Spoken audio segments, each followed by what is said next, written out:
J'ai deux textes à vous proposer. Un premier, un peu long mais compartimenté.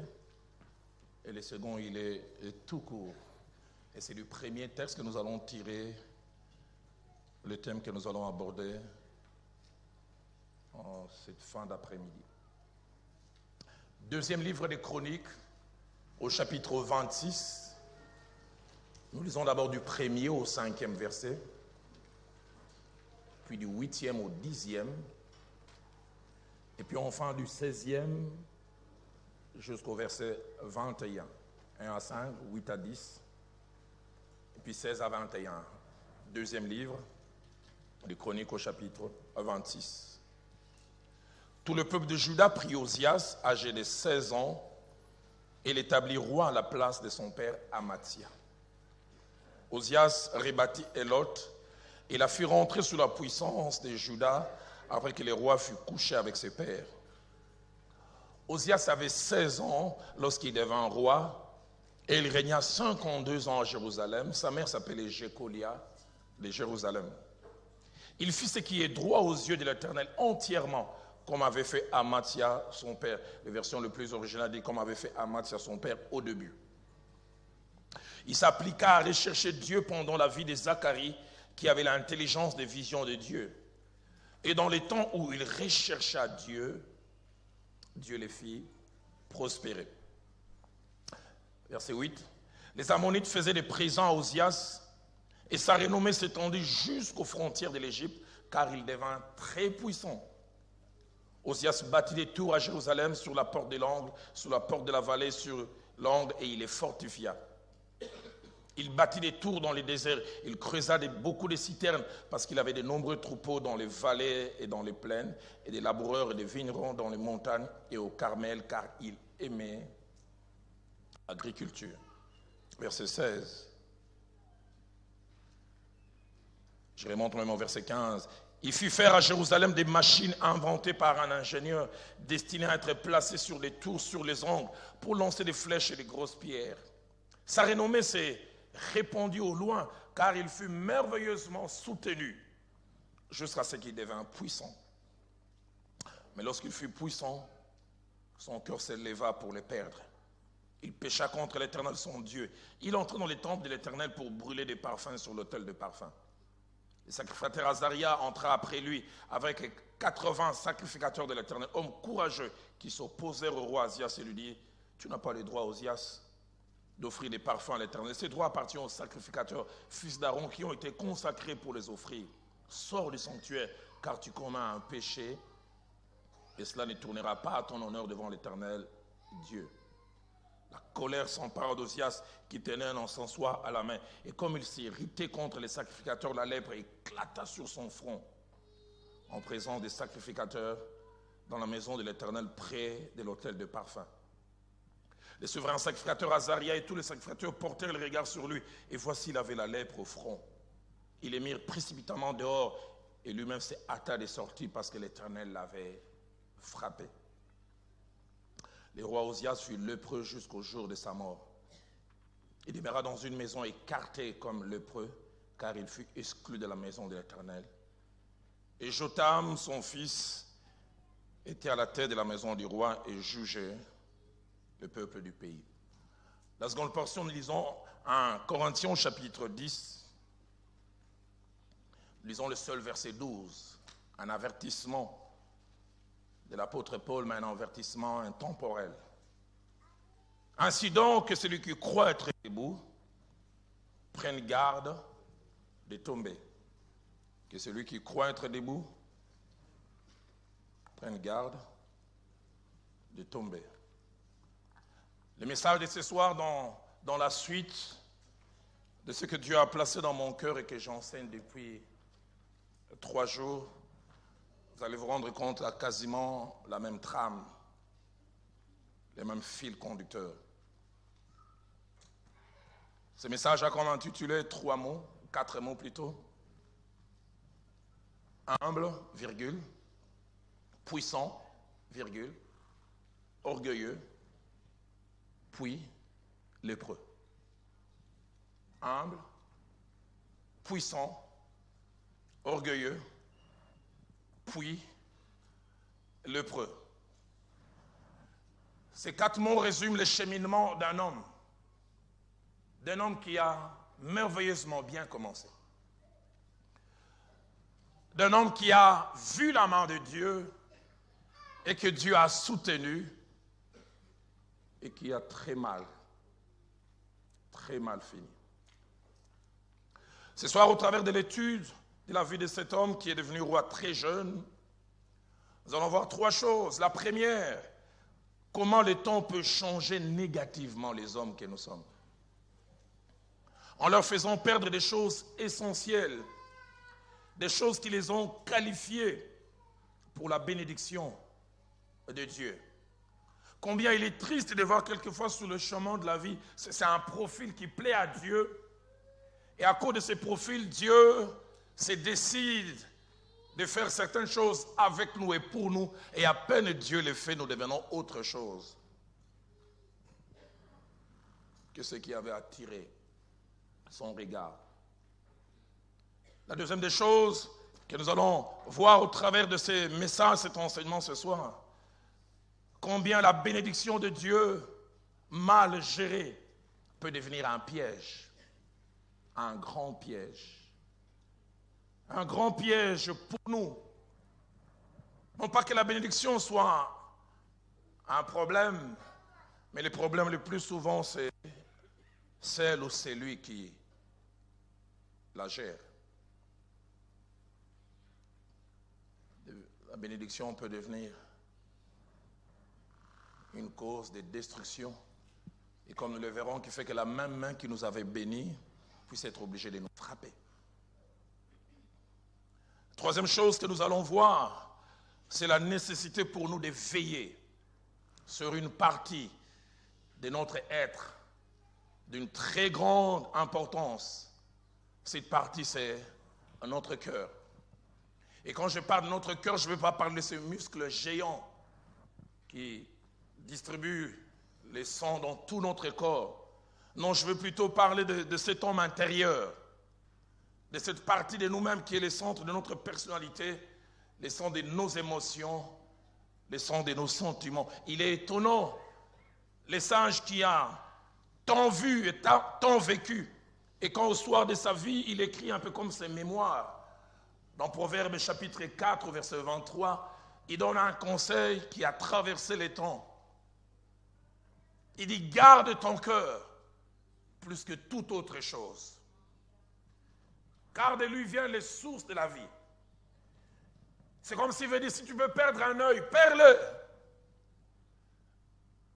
Une main, un bras, mais le cœur, protège-les. Barricade ton cœur. Mais tout ce que tu peux mettre, afin que n'importe quoi ne puisse pas avoir autant accès facilement. Garde ton cœur. Il dit ce qu'il faut faire et il justifie les pourquoi. Pourquoi faut-il barricader son cœur? Pourquoi faut-il garder son cœur? Il dit, car de lui viennent les sources de la vie. La version Tob, traduction écuménique de la Bible, dit, garde ton cœur en toute vigilance, car de lui dépendent les limites de ta vie. La longueur de ta vie, de ton parcours, dépend de comment cette partie de toi-même est gérée. La version français courant dit, avant tout, prends garde à ce que tu penses au fond de toi-même, car ta vie en dépend.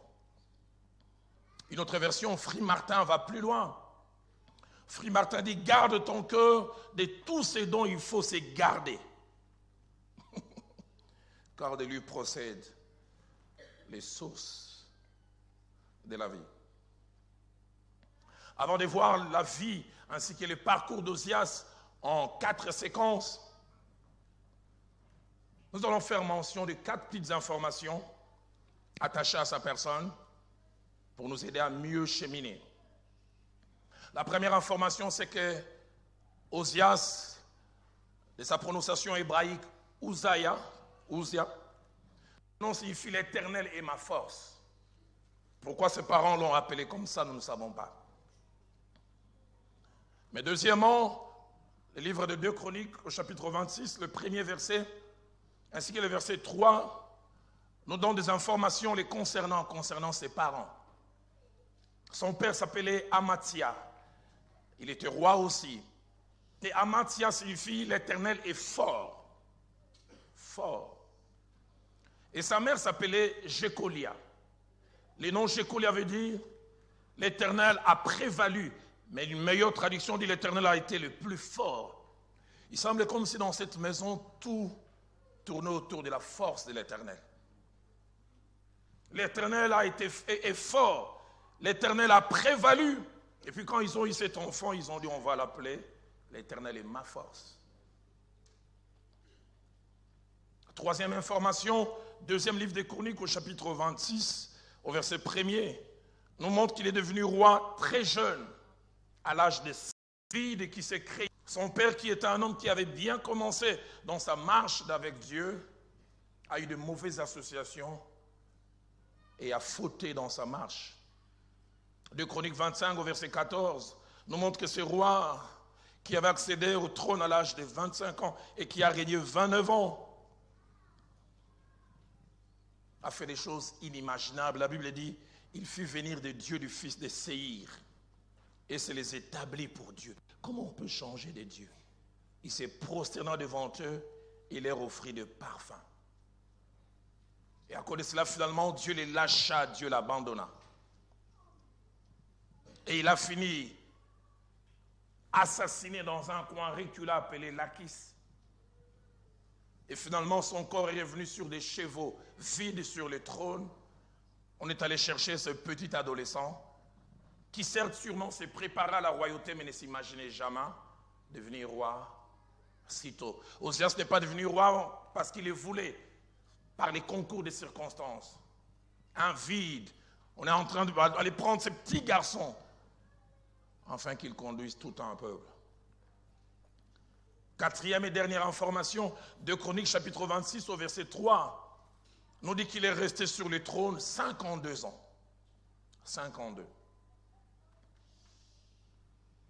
Et c'est là où apparaît la première séquence de son parcours. Lorsqu'il accède au trône, on découvre un homme humble.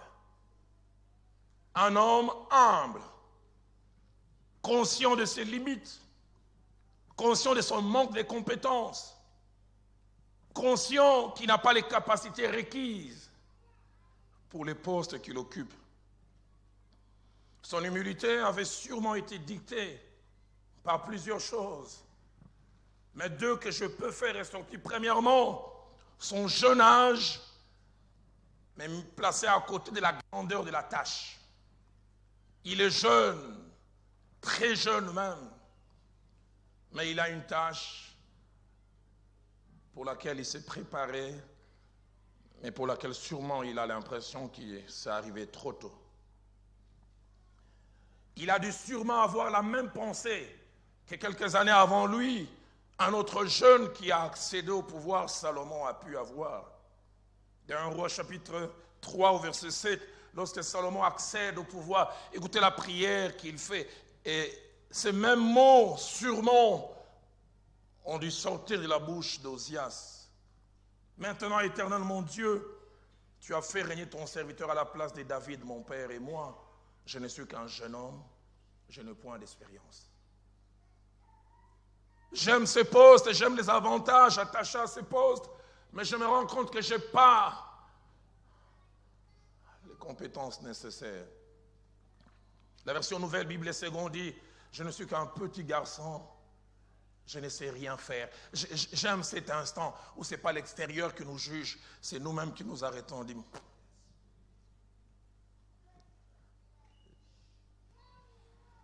je dois encore plus apprendre. La version française courant dit, je suis encore trop jeune pour savoir comment je dois remplir cette tâche. La deuxième chose qui a dû influencer son humilité, c'est l'expérience dont sûrement il venait d'être témoin. La fin triste et surtout tragique de son père. De Chroniques 25 au verset 27 mentionne la fuite à Lachis et l'assassinat dont il fut l'objet. Et ce jeune homme a vu ça. Il a vu comment quand on lâche Dieu, quand on abandonne Dieu, ce qui peut arriver. Et il se disait, les mêmes causes produisent sûrement les mêmes effets. Et à cause de ces sentiments d'humilité, de Chroniques chapitre 26, versets 4 à 5, nous parle de 3 choses que ces sentiments l'ont poussé à faire. La première des choses, il fait de la droiture son style de vie. Parce qu'il a vu quelqu'un qui s'est écarté de Dieu, comment non seulement Dieu l'a frappé, mais comment il a mal fini. Il a fait de la droiture son style de vie. Et il a fait de Dieu sa priorité. Il dit, j'ai vu papa, quand il a lâché Dieu, ce qui est arrivé. La Bible dit dans 2 Chroniques 26 au verset 4, il fit ce qui est droit aux yeux de l'Éternel. Il dit, Dieu sera ma priorité. Je ne ferai rien d'autre que ce que Dieu veut. J'aime la traduction nouvelle, Bible seconde, qui dit, il fit ce qui convenait au Seigneur, non pas ce qui lui convenait. Chaque fois, Dieu, est-ce que tu veux ça? Est-ce que c'est ce que je veux faire? Ça te plaît? Français courant dit, il fit ce qui plaît au Seigneur. Deuxième chose que cette humilité l'amena à faire, il fit de Dieu son allié, je dirais même son allié principal, en s'attachant à lui. Le verset 5 dit, il s'appliqua à rechercher Dieu. Je n'ai jamais oublié, quand notre pasteur, le frère Jacques-André Vernon, a envoyé des jeunes gens ou des frères aller ouvrir l'église, je n'oublie jamais ce qu'il a dit à cet homme de Dieu. Il lui a dit ces 2 phrases, ça fait plus de 20 ans, je n'ai jamais oublié. Il a dit, ce qui naît de la crainte de Dieu se conserve dans la crainte de Dieu. Et puis lui a ajouté, ce qui naît dans la prière se conserve aussi dans la prière.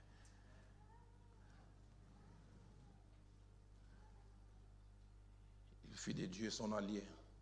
Le verset 5 dit, il s'appliqua à rechercher Dieu. Les mots application parlent des efforts répétés et constants.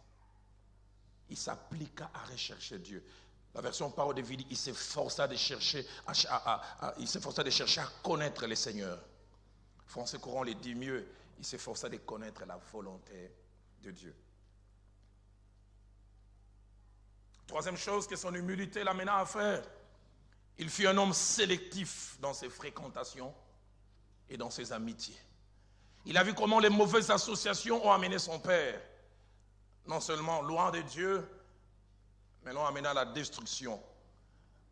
Le verset 5 dit, il s'appliqua à rechercher Dieu pendant la vie de Zacharie qui avait l'intelligence des visions. Ça c'est la traduction de Louis II, mais la nouvelle Bible seconde le traduit mieux en disant, Zacharie enseignait à Osias le respect de Dieu. La version Tob va plus loin. Tob dit même, il rechercha Dieu pendant la vie de Zacharie, qu'il instruisait dans la crainte de Dieu.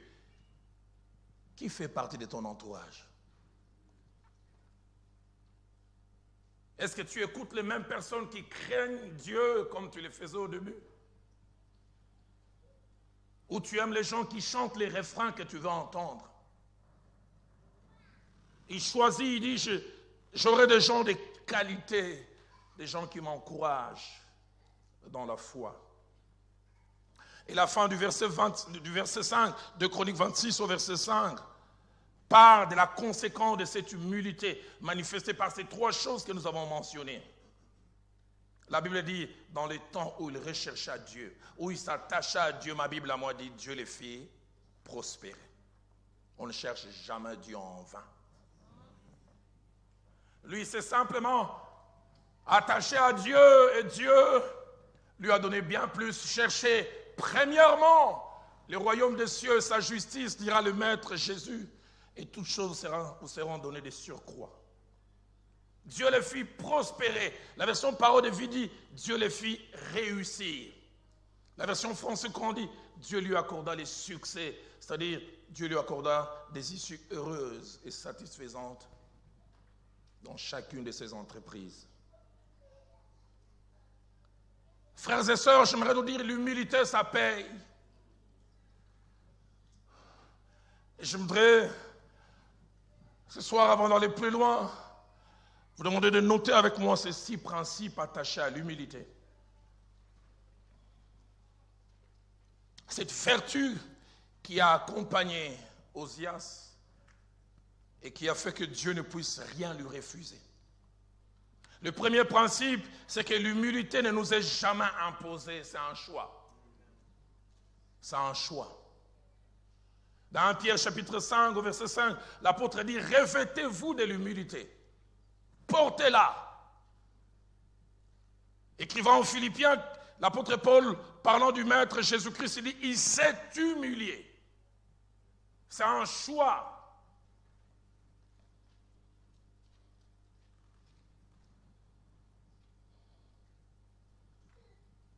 Dans Matthieu 18 au verset 4, Jésus-Christ prenant un petit garçon, il a voulu donner une leçon à ses disciples.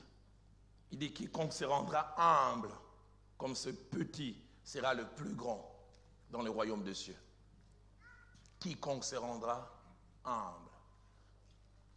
Deuxième principe, c'est que le monde regarde et considère l'humilité comme de la faiblesse et même comme un manque de caractère. Et je sais, j'ai entendu ce vocabulaire ici chez vous. Quand quelqu'un est humble, on dit c'est un bolos. Il faut faire les durs. Il faut faire les costauds. L'humble est vu comme quelqu'un manquant de caractère. Comme de la faiblesse. Je suivais ces documentaires parlant de ces jeunes Français qui jouent maintenant au Real de Madrid. Il dit la première fois quand il est arrivé au centre de formation et puis on a commencé à les mettre avec les pros, il a vu tous ces grands qui jouaient dans son équipe. Et puis un jour on lui donne le micro et dit, quelles sont tes ambitions? Il dit, vous détrônez tous. Prendre votre place. Et son entraîneur dira, ça c'est un joueur de caractère.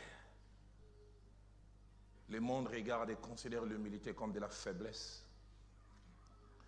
Troisième principe, lorsqu'elle est présente, l'humilité annonce toujours la venue de quelque chose d'autre. L'humilité est toujours comme une locomotive qui est attachée à des wagons. Proverbe 15 au verset 33 dit, l'humilité précède la gloire. Si vous voyez l'humilité s'inviter, flairez bien, la gloire n'est pas loin. Proverbe 22 verset 4 ajoute, le fruit de l'humilité et de la crainte de l'Éternel, oh, c'est la richesse, la gloire et la vie. Proverbe 29 au verset 23 abonde dans la même direction. L'orgueil d'un homme l'abaisse, mais celui qui est humble d'esprit obtient la gloire.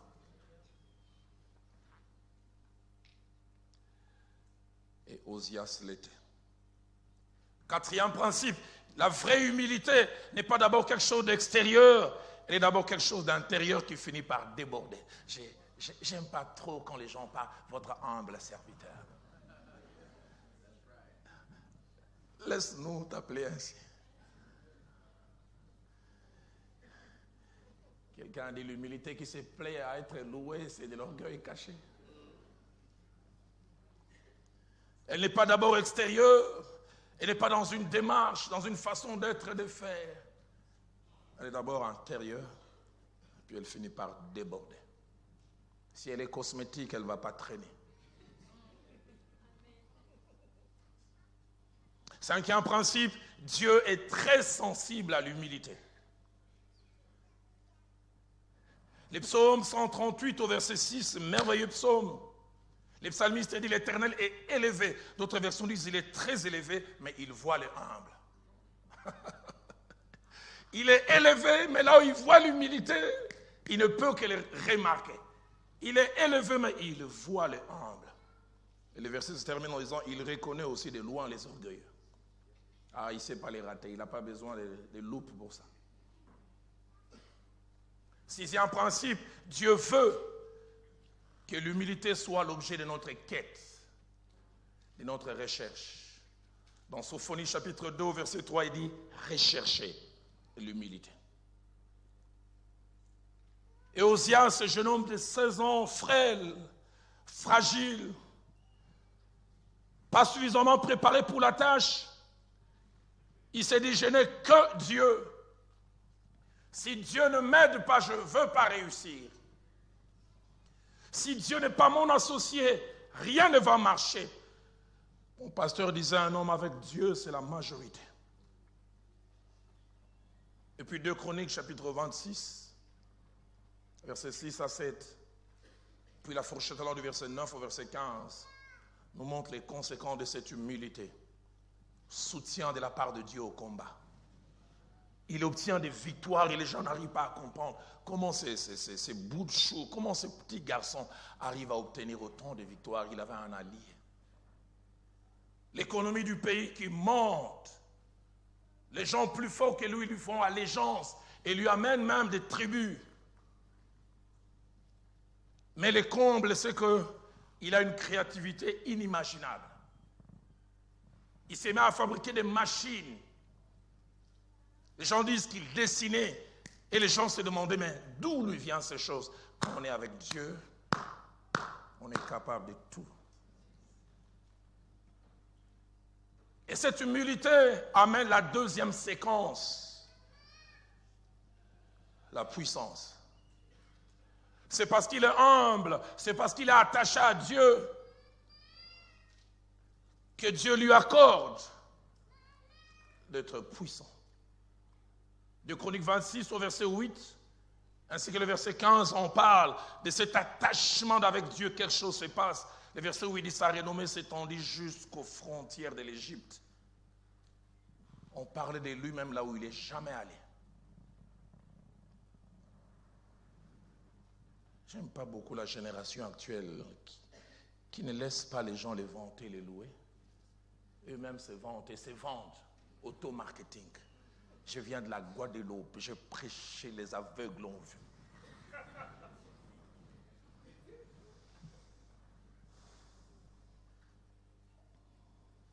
Sa renommée s'étendit jusqu'aux frontières de l'Égypte. Il n'a rien fait pour ça. Lui s'attache à Dieu et Dieu fait tout le reste. Pourquoi? Il est dit, car il devint très puissant. La version Nouvelle Bible seconde dit, il devint fort et il s'éleva très haut. Le verset 15 ajoute, sa renommée s'étendit au loin, car il fut merveilleusement soutenu par l'Éternel, jusqu'à ce qu'il devint puissant. Ce dont nous avons besoin, c'est le soutien de Dieu. Le mot puissant qui a caractérisé Osias, fruit de son attachement avec Dieu, de son humilité, dans sa racine en hébreu cache 4 sens. Premièrement, puissant veut dire avoir une grande importance qui ne peut être ignorée.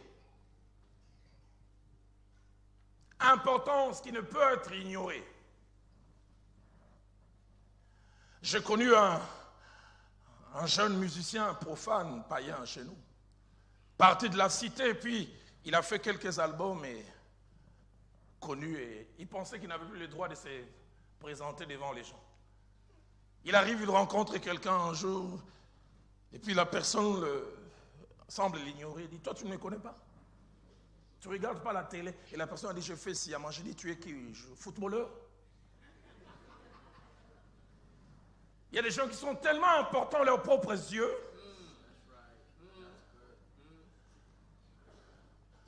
qui pensent qu'ils ne peuvent pas être ignorés. Mais Osias était devenu puissant. Il avait une grande importance qui ne pouvait être ignorée. Deuxième signification du mot puissant, c'est avoir une force qui nous rend capables de nous imposer et d'imposer des choses. D'imposer les tempos. D'amener tout le monde à marcher à notre rythme. Puissant. Combien Dieu peut prendre un tout petit garçon et en faire un homme puissant. J'aimerais dire à quelqu'un, attache-toi à Dieu et tu verras ce qu'il peut faire. J'aime quand Jésus-Christ rencontre ces hommes pécheurs. Il a voulu leur montrer que dans leur attachement à lui, il pouvait les amener plus loin que leur entendement. La première fois que j'ai lu ça, j'ai dit, mais Jésus, il était fort quand il rencontre Pierre, Jean et les autres. Écoutez ce qu'il leur dit. J'aurais voulu qu'il leur dise, ne savez-vous pas que vous êtes la lumière de la Galilée ou de la Judée? Il leur dit, vous êtes la lumière du monde. Pierre veut dire, je n'ai même pas un passeport. Tu amènes mon impact si loin. Il ne dit pas, vous êtes les sels de la Judée. Il dit, vous êtes les sels de la terre. J'aimerais dire à quelqu'un, si tu t'attaches à Dieu, il t'amènera où tu n'es jamais allé. Il est capable de prendre un nom inconnu et l'imposer à un niveau inimaginable. Il a fait avec Osias. Troisième signification du mot puissant, c'est jouir d'un grand crédit. Non pas un crédit fabriqué, mais un crédit imposé par Dieu. Osias jouissait d'un grand crédit. Quatrième et dernière signification, qui est la plus proche du vrai sens que nous utilisons, c'est avoir l'influence, la capacité à faire arriver des choses. Osias devint puissant. Trois choses que je vous prie de noter en rapport avec la puissance. La première, c'est qu'en elle-même, elle n'est pas mauvaise et nocive. Le problème le plus souvent, c'est qui la détient et qu'est-ce qu'il en fait. Que fais-tu avec cette influence que Dieu te donne? Ces crédits, cette capacité à imposer des choses. Deuxième chose à noter en rapport avec la puissance, c'est que la puissance est toujours un grand révélateur. Qu'est-ce que je veux dire? J'aimerais dire, vous ne connaissez jamais véritablement un homme tant qu'il n'a pas goûté à la puissance et au pouvoir. Un révélateur. Si vous voyez quelqu'un avoir le pouvoir, la puissance et manifester l'orgueil, ne dites pas qu'il est devenu orgueilleux, il était. L'orgueil était toujours présent, mais ça manquait. Vous le voyez devenir coureur de jupons, ne dites pas qu'il est devenu. Il était dans sa pauvreté. Et dans sa pauvreté, il disait comme nous les Québécois, les jours où j'aurai l'argent, les jours où j'aurai les moyens.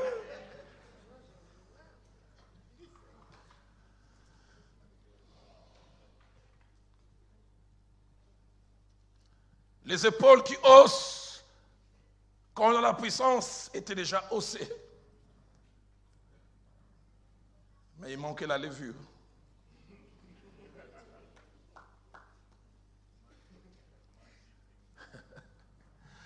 Un jour, j'ai rencontré un aîné qui m'a présenté dans le ministère au Congo. Il m'a regardé et dit, petit Roland, toi tu as déjà goûté à la gloire.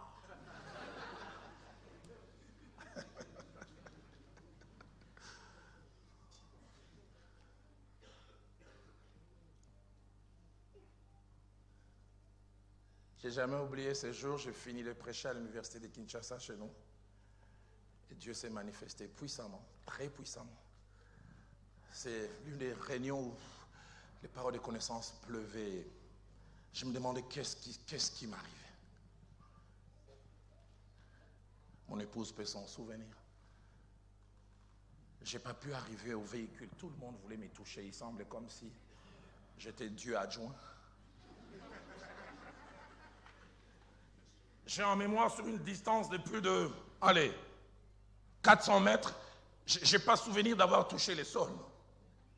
Tellement les protocoles cherchaient à me faire partir, j'avais l'impression que j'ai surnagé. Et j'arrive, je vais monter dans le véhicule. Un jeune homme s'est faufilé, il dit, laissez-moi. Je dois saluer le pasteur Roland. Puis j'ai dit, laissez-le venir. Et puis il me regarde et dit, mon rêve a toujours été de te saluer. Je reste là, je dis, waouh. Mais saluer devient un rêve. Et ça, ce n'est pas le plus grave. Le plus grave, c'est quand il me salue, il se retourne vers ses amis. Il dit, je vais faire 3 jours, je ne vais pas me laver les mains. Je saluais Roland Dallot. Que faire quand on entend ça? Quand aux yeux des gens on devient, semble-t-il, spécial. Que faire?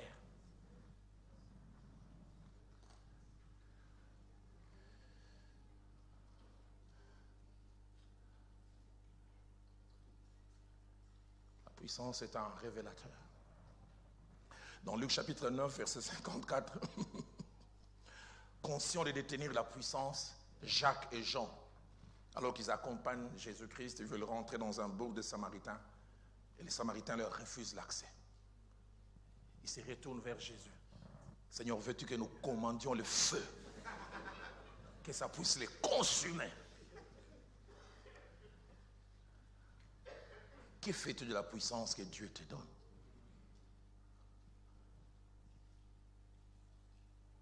Je vis des hommes de Dieu, je ne sais pas si c'est le cas ici, mais chez nous au pays. C'est servir de l'autorité, de la puissance que Dieu leur donne et faire des choses, c'est difficile à les mentionner. Profiter de la crédulité des hommes et surtout des jeunes filles. Des prières qu'ils ne font jamais avec les hommes. Dieu m'a dit pour ton problème, on doit faire la prière d'Élysée. Tête contre tête, bouche contre bouche, poitrine contre poitrine. Ils ne font jamais avec les hommes.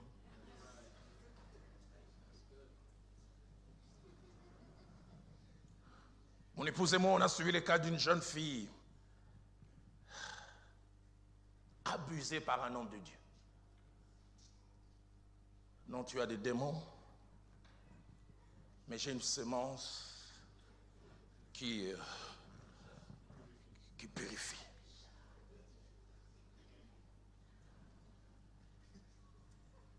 Des bandits ecclésiastiques.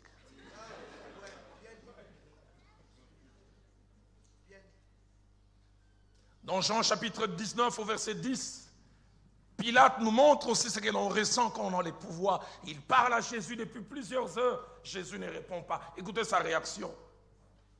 Est-ce à moi que tu ne parles pas? Ne sais-tu pas que j'ai le pouvoir de te crucifier et de te relâcher?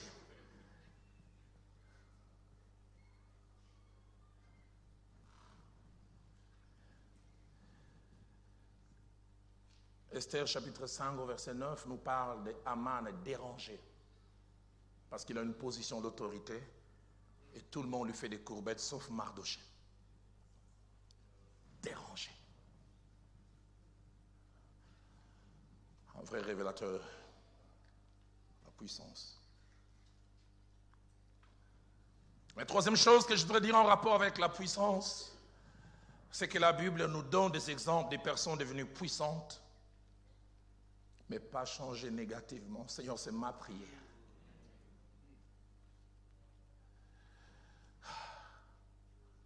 Dans Job chapitre 1er, verset 1er ainsi que le verset 3e, je préfère commencer par le verset 3e. La Bible nous présente la position d'un homme. Écoutez ce que l'on dit de Job, après avoir dit tout ce qu'il possédait comme bien, bœuf, animaux, chameaux. Mais la Bible, le verset 3 se termine en disant « Et cet homme était le plus considérable de tous les fils de l'Orient. » La version parole de vie dit « C'était l'homme le plus important de tous les habitants de l'Orient. » Nouvelle Bible seconde dit « Cet homme était le plus grand de tous les fils de l'Orient. » Free Martin utilise le mot puissance. Cet homme était le plus puissant de tous les orientaux. Mais bizarre, le verset 1 dit il était intègre et droit. Il craignait Dieu et s'est détourné du mal. J'ai eu un choc ministériel en décembre 2010. Je suis allé au Nigeria dans la ville de Lagos et je voulais rencontrer un homme que j'avais souvent eu la possibilité de suivre. Il est le bishop de Redeem Church au Nigeria, Adeboye. À l'époque, il organisait des réunions chaque vendredi. Écoutez-moi bien, il y avait 500 000 personnes pour s'éveiller. Depuis 2 ans maintenant, c'est 1 million chaque vendredi. Il avait rendez-vous avec moi à 10 heures. J'avais fait un gros effort pour être à temps parce qu'il semble-t-il, nous Congolais, on a une montre à l'envers. Et je fais un miracle, je suis arrivé 5 minutes avant. Les protocoles étaient étonnants. Ils disent, Zaïroua, j'ai dit oui, ok.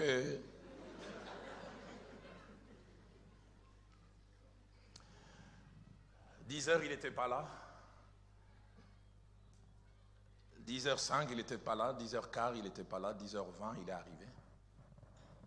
Et j'oublierai jamais. J'ai vu cet homme venir vers moi, gêné. Brother, I'm so sorry for coming late. I'm so, à la limite, comme s'il voulait s'agénier. I'm so sorry for coming late. Excuse me. Et humble. Ben, il aurait pu venir, indépendamment de ma très bonne volonté. Ah, je suis rentré, j'avais comme une hypercute là. J'ai dit, Seigneur, donne-moi ces cœurs. Et Job, il était puissant, intègre, droit, craignant Dieu et se détournant du mal. Puissance. Et cette puissance, qui était la conséquence de l'humilité, il a mal géré. Et cela a amené à la 3e séquence, l'orgueil. C'est difficile à lire ça chaque fois. Comment ce jeune homme qui a vu son père être écrasé, revenir sur des chevaux parce qu'il s'est éloigné de Dieu, ce jeune homme qui a tremblé, qui a fait de Dieu sa priorité, qui a voulu coûte que coûte s'attacher à Dieu et qui a été sélectif dans son entourage. Et quand Dieu voit ça, Dieu dit, j'aimerais les rétribuer. Quelquefois, quand Dieu voit certaines choses arriver, il dit, ma faute, c'est de l'avoir exaucé. J'aurais dû ne pas lui donner ce qu'il demandait. La Bible dit dans 2 Chroniques 26 au verset 16, mais lorsqu'il fut puissant, son cœur s'éleva pour les perdre. J'aimerais nous poser la question, nous qui suivons. Qu'allons-nous devenir si Dieu nous élève? Ou mieux, qu'es-tu devenu? Roland, qui es-tu? Son cœur s'éleva pour les perdre et il pécha contre l'Éternel. Job dit, en raison de sa puissance, son cœur devient très orgueilleux jusqu'à sa perte et il fut infidèle envers le Seigneur. Français courant le dit mieux, mais sa puissance les rendit orgueilleux, ce qui causa sa perte. Et il cessa d'être fidèle au Seigneur. Je vis chez nous au pays des gens très attachés au Seigneur. Ces jeunes étudiants qui sortent de l'université, qui viennent au culte à pied, qui se battent, et Dieu les bénit. Les cultes commencent à 7h30, à 7h, il est déjà là. Quand la bénédiction, entre guillemets, matérielle arrive, il travaille dans un cabinet ministériel, il a des grosses affaires. Dimanche, vous allez au culte, vous les voyez en survêtement. Il dit, je vais travailler les abdominaux. Celui qui était avec vous physiquement, il dit, pasteur, même si tu ne me vois pas à l'église, en esprit, je suis avec vous. Mais avant la bénédiction, il n'était pas avec nous en esprit, il était là toujours physiquement. Et vous commencez à entendre, il sort avec des jeunes filles. Au-delà de sa femme, il a quelqu'un d'autre. L'orgueil d'Ozias s'est manifesté en 2 temps, selon 2 Chroniques 26, 16 à 19. Le premier signe, il ne veut plus se contenter du pouvoir politique. Il veut aussi avoir les pouvoirs religieux.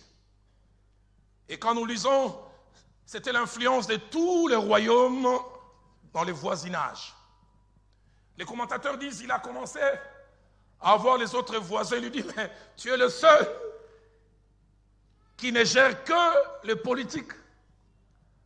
Moi, chez moi, dans mon royaume, au-delà du politique, je suis le chef spirituel. Ozias, il faut tout contrôler. Si tu contrôles tout,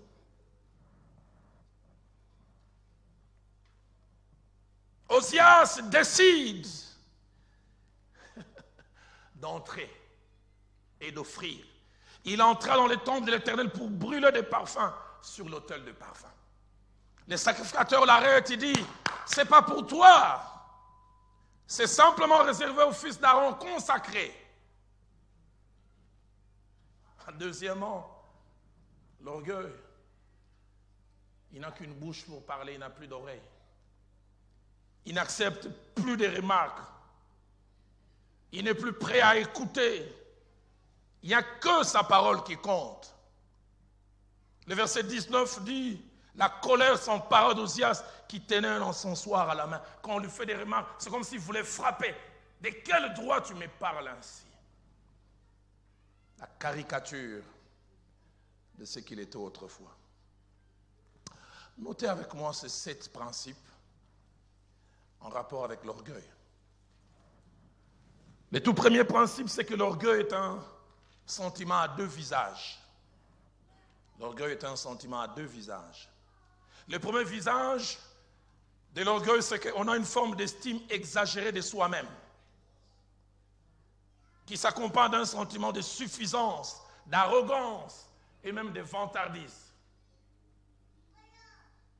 Oh, l'estime de soi n'est pas une mauvaise chose, mais quand elle est exagérée. On a un ego surdimensionné. Estime exagérée de soi, sentiment exagéré de son excellence et de sa supériorité.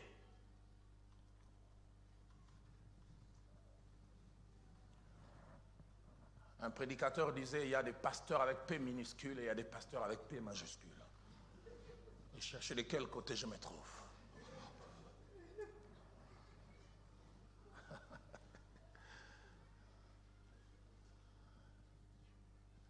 Chez nous au pays, presque chaque prédicateur a un surnom.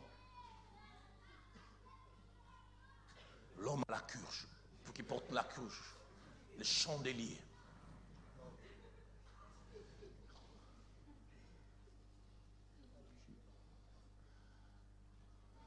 Noëlla, toi tu es qui?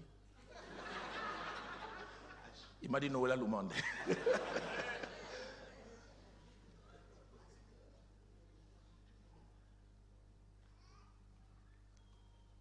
J'ai entendu un qui a dit, moi je suis comme à l'époque de l'Ancien Testament. Moi je suis prophète majeur. Tous les autres sont des prophètes mineurs. Les Osée de Naoum. Moi je suis de la catégorie des Esaïe.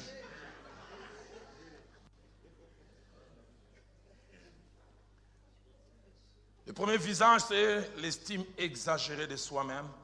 Mais le deuxième visage, c'est le mépris des autres. On se croit important.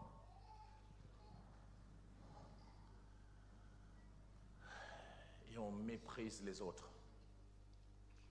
Deuxième principe, l'orgueil est un sentiment subtil. Qu'est-ce que je veux dire? Seuls ceux qui l'hébergent dans leur cœur sont la plupart des fois les dernières personnes à se rendre compte de sa présence. Lorsqu'il s'est déjà invité, il s'est enraciné, tout le monde voit. Sauf nous-mêmes. Seigneur, aide-moi à savoir si ça commence à venir.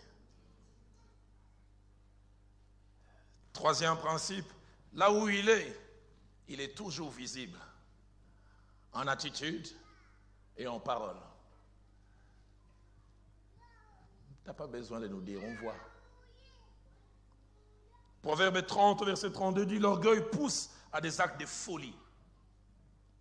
Ésaïe 16, au verset 16e, le prophète dit, nous entendons l'orgueil du superbe Moab, sa fierté et sa hauteur, son arrogance et ses vains discours. Tob le dit mieux, il dit, nous avons appris l'orgueil extrême de Moab, son arrogance, sa démesure et ses vaines prétentions. Ça se voit toujours. Quatrième principe, l'orgueil a été le premier péché pour lequel Dieu a dû sévir. Ésaïe 14, verset 12 à 16 nous le montre.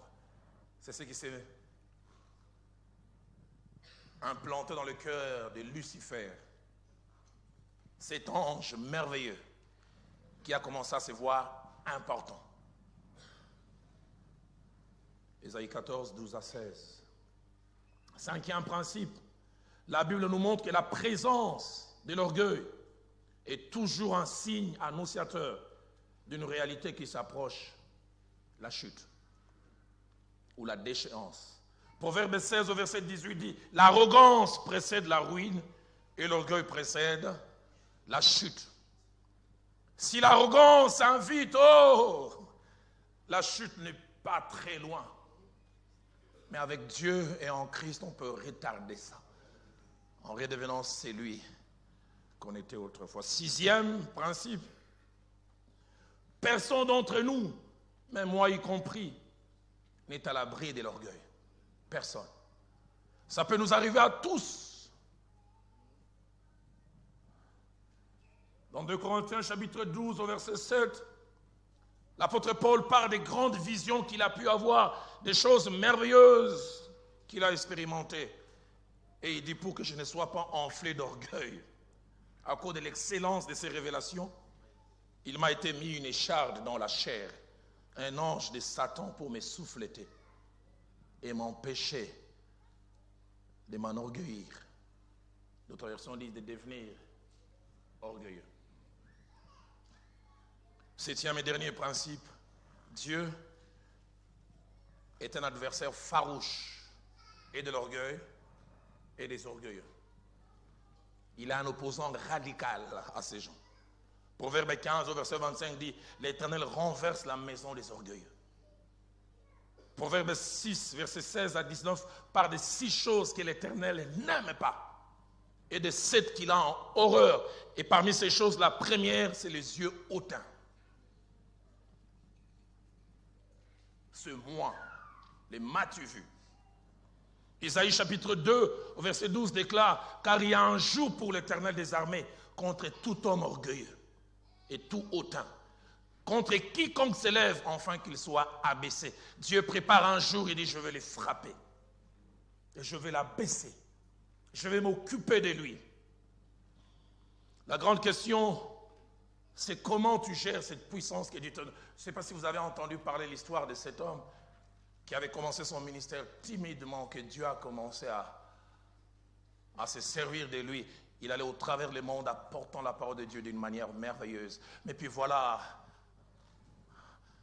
avec la gloire, il dit, il a changé de statut. Alors désormais, partout où il prêchait, il dit, passe pas beaucoup de temps, il vient juste 5 minutes avant la prédication. Et avant qu'il prêche, on doit faire lever tout le monde en disant, voici celui qui vient au nom du Seigneur. Et lui marche fièrement, comme un célèbre catcheur de chevaux. Et on annonce, voici celui qui vient au nom du Seigneur. Et ce jour-là, dans cette église de plus de 500 personnes, le pasteur fait lever tout le monde, certains boudaient, mais ils n'avaient pas le choix. Cet homme entre plein d'orgueil. Et quand il prend les microphones, il demande au pasteur, cette église existe depuis combien de temps? Il dit 20 ans, il dit, cette église n'a jamais débuté. Elle va commencer avec ma prédication profonde. Il dit, dans mon ministère, l'extraordinaire est ordinaire. Partout où je passe, des signes et des prodiges. Et vous allez voir aujourd'hui des choses que vous n'avez jamais vues. Il a prêché une quarantaine de minutes, puis il demande qu'on commence à prier 5 minutes, pas de surnaturel. 10 minutes, pas de surnaturel. 15 minutes, pas de surnaturel. Il dit, tout le monde ferme les yeux. Tout le monde. Et quand tout le monde ferme les yeux, il appelle les pasteurs. Il dit, prends le micro. Je vais partir, j'ai l'impression aujourd'hui ça ne marche pas. Je reviendrai un autre jour quand ça va marcher. Le pasteur dit, pas de problème. Et il s'est mis à sortir calmement sur les bourgs pour ne pas se faire remarquer. Il avait presque réussi. Il était juste sur le point de sortir, une vieille dame de 80 ans. L'a tenue à l'épaule, dit, ainsi parle l'Éternel. Si tu étais entré comme tu es sorti, Dieu t'aurait fait sortir comme tu es entré.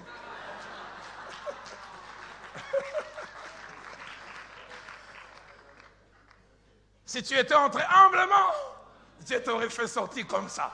Aide-moi à dire à ton voisin, sois humble. L'orgueil Et c'est ce qui envahit le cœur d'Ozias. Comment est-il arrivé là?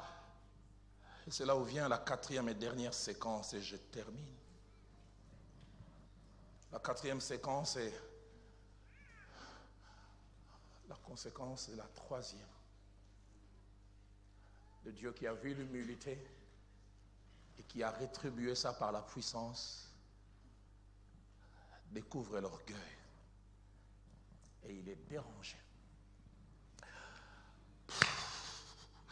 De Chroniques 26, 19 à 21, le Dieu qui l'avait béni l'a frappé des lèpres. La même main qui avait élevé, la même main qui avait accordé la prospérité, la même main qui avait rendu influent, c'est la même main qui met de côté. Il fait qu'il attrape l'une des maladies les plus sales. Maladie pour laquelle, à l'époque, tout le monde était mis en quarantaine. Il dit, je ne vais pas lui donner un petit rhume, pas quelques migraines. Je vais les frapper de cette maladie, symbole de la malédiction.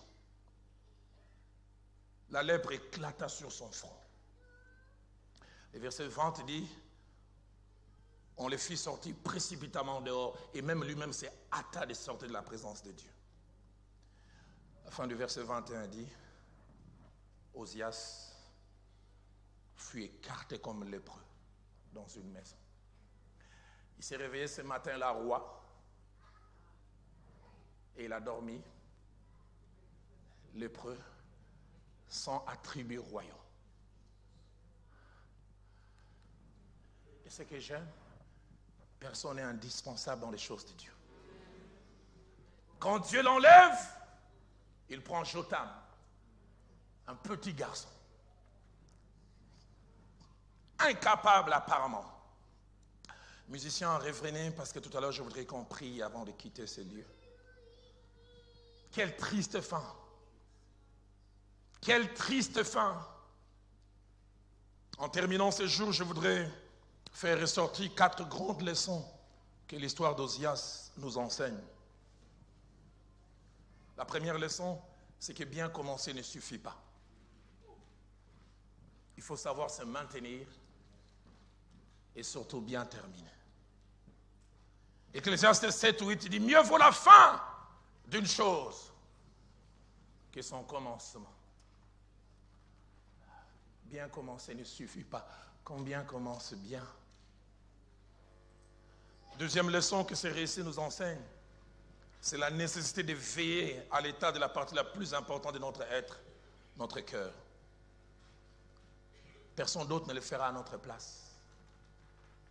Garde ton cœur plus que tout. Roland, garde ton cœur, car de lui vient les sources de la vie. Troisième et avant-dernière leçon, la nécessité de faire régulièrement un check-up spirituel.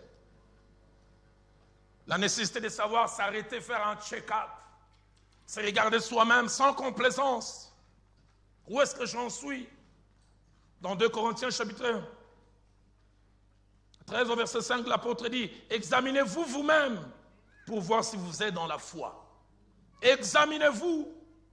Une autre version dit Alfred Cohen, mettez-vous vous-même à l'épreuve. Faire un check-up.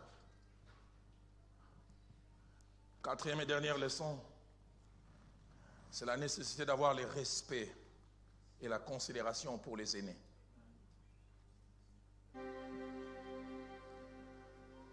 Pour ceux qui ont duré dans des choses.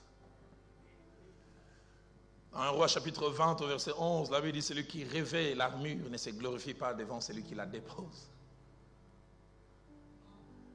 Avoir du respect. J'ai du respect pour ceux qui sont pasteurs depuis 40 ans.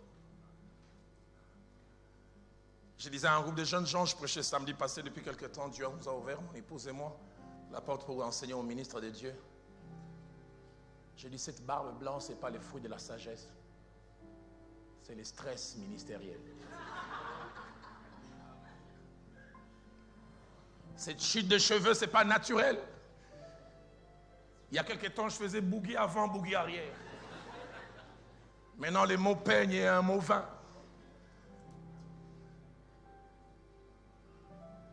J'ai du respect pour ceux qui vivent 30 ans, 40 ans de vie de couple. Un jeune homme de notre église à l'époque, les orchestres de notre pays venaient jouer ici à Olympia, à Bercy. Et chaque fois qu'un autre groupe venait, ils disaient on va corriger ce que les autres ont fait. Et ce jeune homme devait se marier. Il a dit, grand frère Roland, mon épouse et moi on se marie dans 3 semaines. On va corriger tous les vieux mariages qui rendent la vie des couples insipides, qui ne donnent pas le goût du mariage. On va vous corriger. Une semaine après son mariage, on le trouve un jour en plein cul, des choses qu'on ne fait pas chez nous. Sa tête sur l'épaule de son épouse. On lui demande quoi? Il dit ça c'est intimité même dans le Seigneur.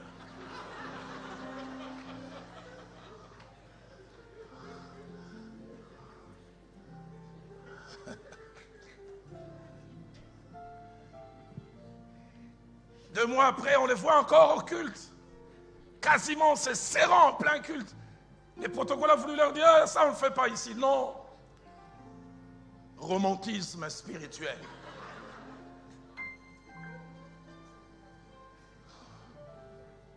Et puis, 4 mois après, c'est un dimanche, on entre au culte. Lui, il est devant. Sa femme à 10 mètres derrière. Je l'appelle, je dis, ça c'est quel cours aujourd'hui? Mais regarde, il dit, grand frère, comment vous avez fait pour vivre 10 ans?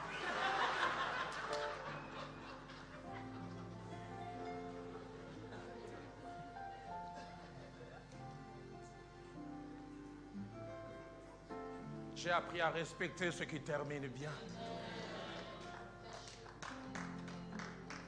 C'est pourquoi Dieu disait dans l'Ancien Testament, il dit, on s'élèvera devant les cheveux blancs. Bien commencé. C'est pas évident. Je ne sais pas si le pasteur Loumande était là.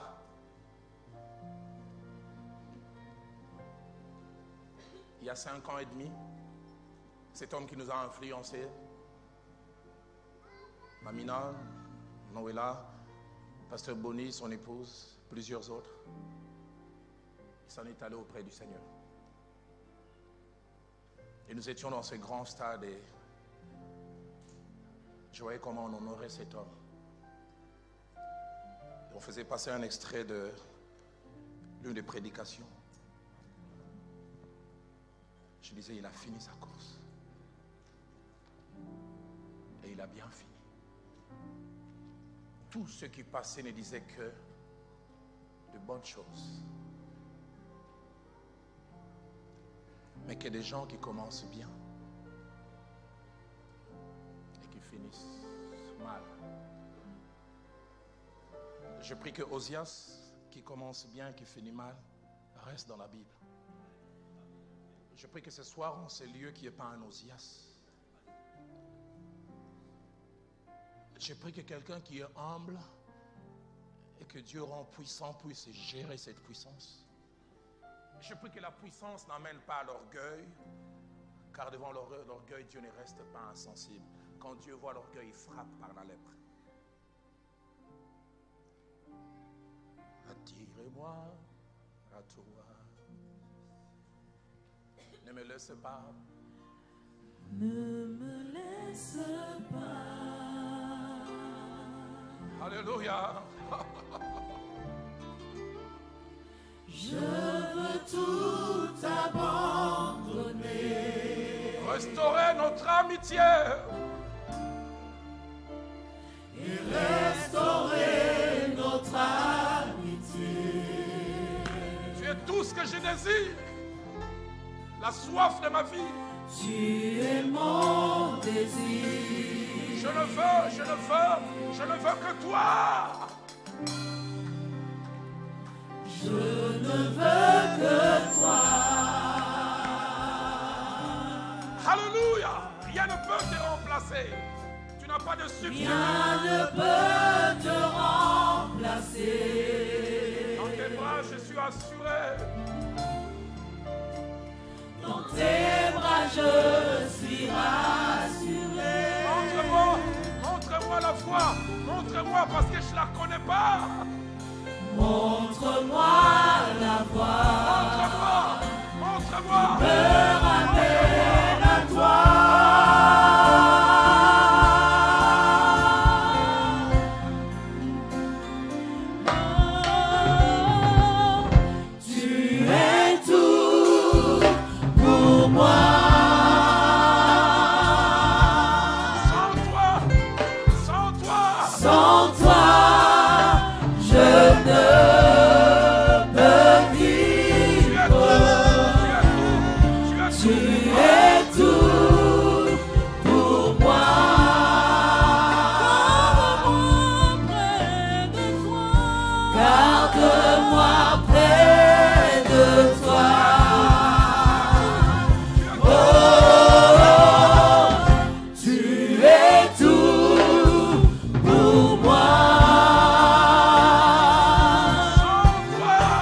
toi, je ne suis rien.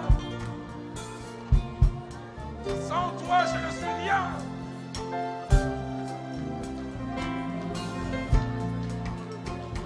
Sans toi, je ne peux rien.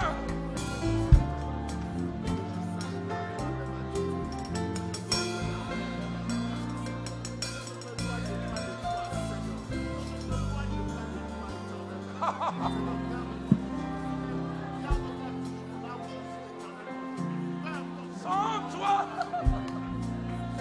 je ne suis rien. Je ne suis rien, je ne suis rien. Sans toi, Je ne peux rien, je ne peux